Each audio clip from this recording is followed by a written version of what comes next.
We gave SmackDown on the 5th of July its lowest rating of the year, a minus 2.5 out of 10, and a lot of yous agreed with us. But what did the people at home think? What did they rate SmackDown out of 10? What did they tune in to see? That we're going to find out right here, right now, as we look and break down the SmackDown quarters. Welcome back, guys, to Fog Wrestling. It's that time of the week.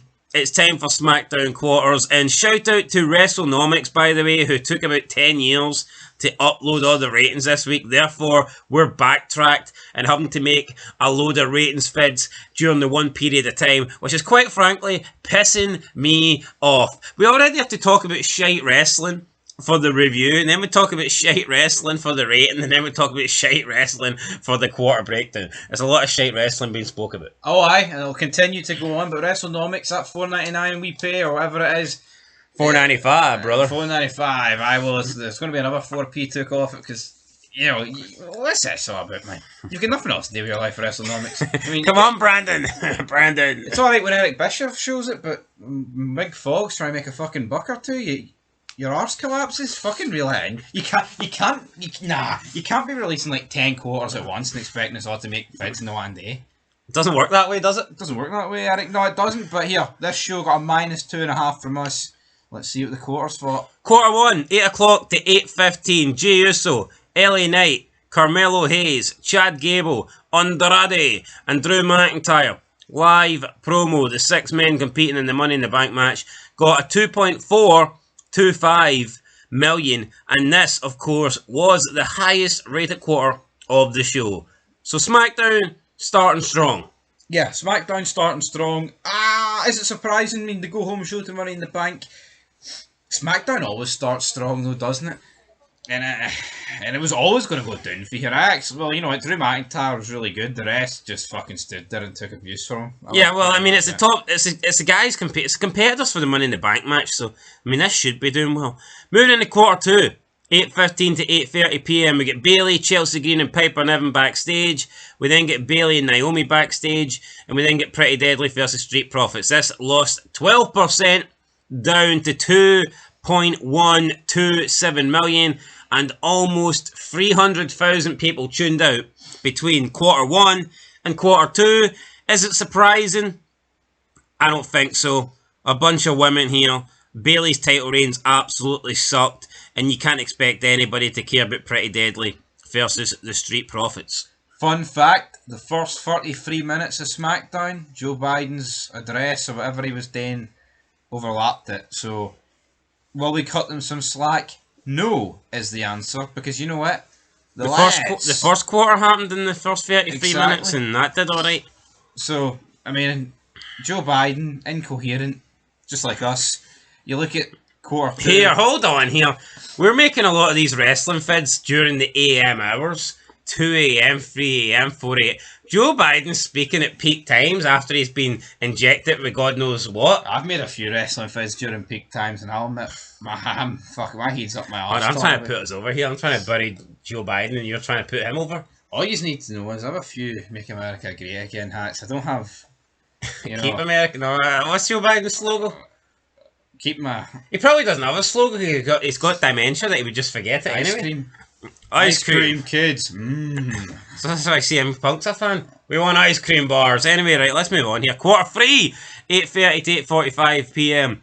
Pretty Deadly versus Street Profits continuation. Grayson Waller, Austin Theory backstage angle, and then a SmackDown recap. I'm not sure what they were recapping. I honestly cannot remember. Probably some crap from last week or something.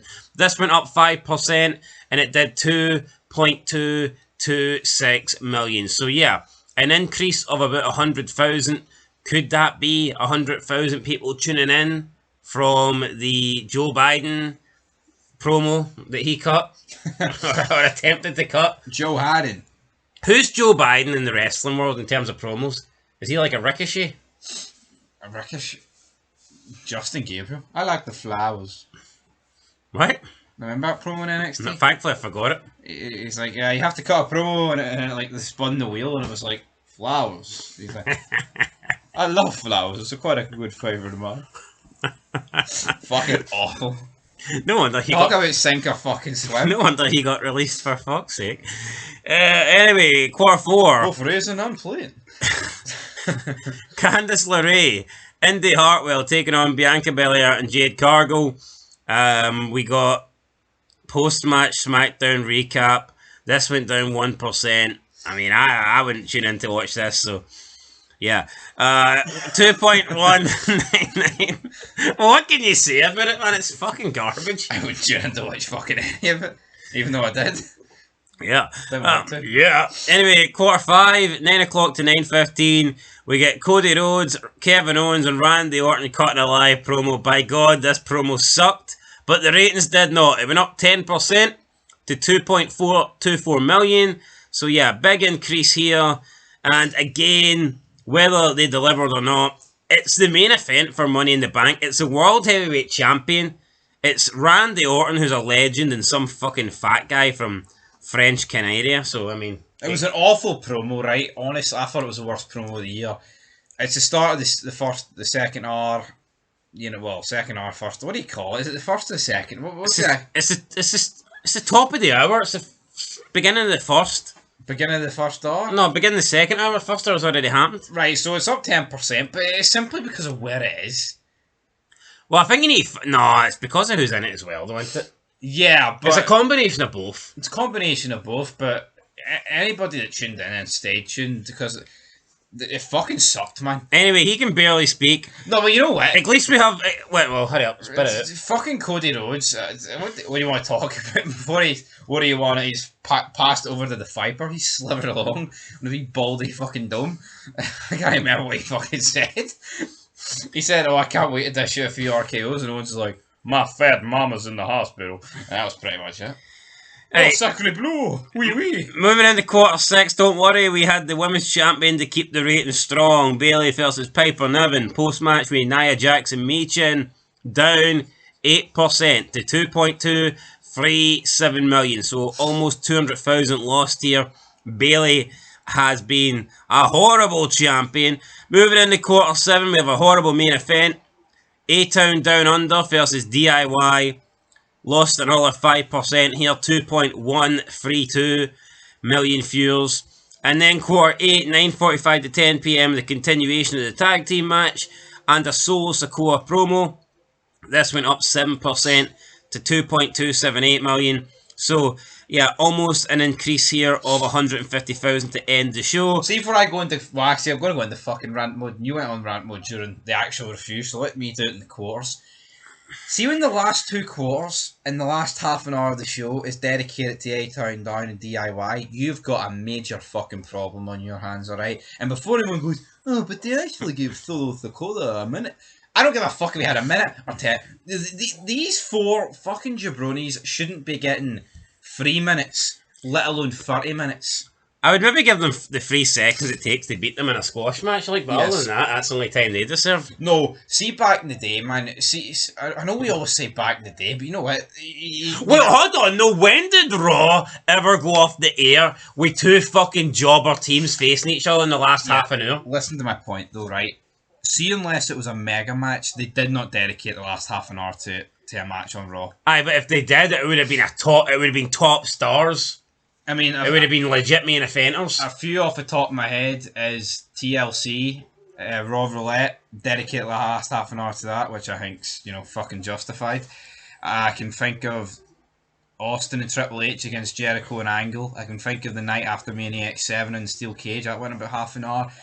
Among others, right, there'll be, Shawn Michaels Cena Iron Man match and all. Yeah. That's just, well, this is disgusting. This makes my stomach turn. Let's compare it to what we're currently watching right now in the Ruthless Aggression era.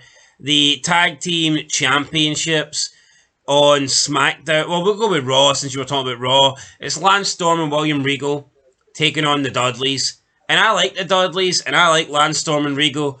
But would they dedicate the last half hour? Those guys wouldn't even get in the main event, never mind the last half an hour. No. Half an hour dedicated to just those four? That would never happen. No. So you can't dedicate the last half an hour to these four and expect good shit. Now, yes, the rating did go up in quarter 8, But I think the only reason that happened is because the Bloodline were advertised all night, and people knew that they hadn't appeared yet. So people just assumed, right, that they were getting them. And I thought people might have been expecting some sort of overrun here, and they didn't get it. See if Solo Sikoa and the Bloodline weren't still set to appear. See if they'd already appeared, and you knew that you were going off the air with the ending of this tag team match. There's no way it would have went up 7%. No, it would never have went up. I was looking forward to this quarter because I thought it could have went under 2. To be perfectly honest, but you're right. Bloodline being hyped, and it's not even fucking Solo, by the way. It's just the fact it's the Bloodline. It's the Bloodline name, you know. Yeah, it's the Bloodline name. As for these four, a lot of people bashing... I mean, it's a Bloodline, pun intended, but not this version of it. A lot of people bashing Triple H for his handlement of like DIY, right? And it's like, what else do these fuckers deserve? They didn't deserve this tag. They don't deserve half an hour on SmackDown to end it. They don't. Yeah, how are DIY getting a main event on SmackDown? No, see the way people talk about Triple H's treatment of them? It's almost like they think that Tommaso should be the SmackDown champ and Gargano should be the Raw champ. See, the reality is, they should be fucking mopping the floors backstage. They're lucky that their promo for them. My name's Johnny Gargano. We're gonna go out there because you gotta believe. And then Ciampa's sitting there. Yeah, I'm gonna believe Gargano.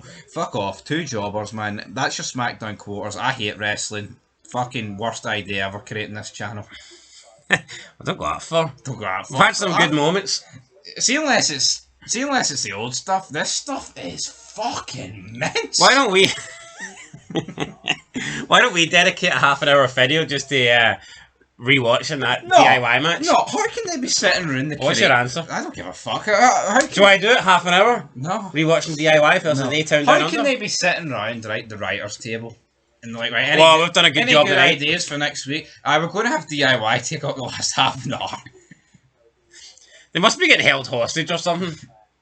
Well, how can anyone genuinely sit and say, oh, that's a good ending to the show? DIY.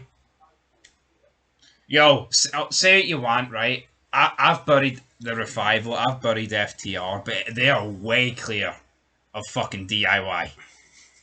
Like, see when AEW like, end... Are they? No, they are. I hate the FTR, but they have some... I think they've got half of something about them. They've got a fucking attempted robbery on the highway. It's fucking a bit of character. A connection to Bret Hart. Aye. CM Punk Rob. What did DIY No, have? but also, I hold SmackDown in higher regard to fucking Collision, for a start. I mean, this is The Rock's show.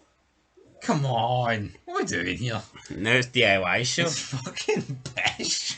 Anyway, guys, there's your numbers. We'll catch you in the next one. Till then, though, peace!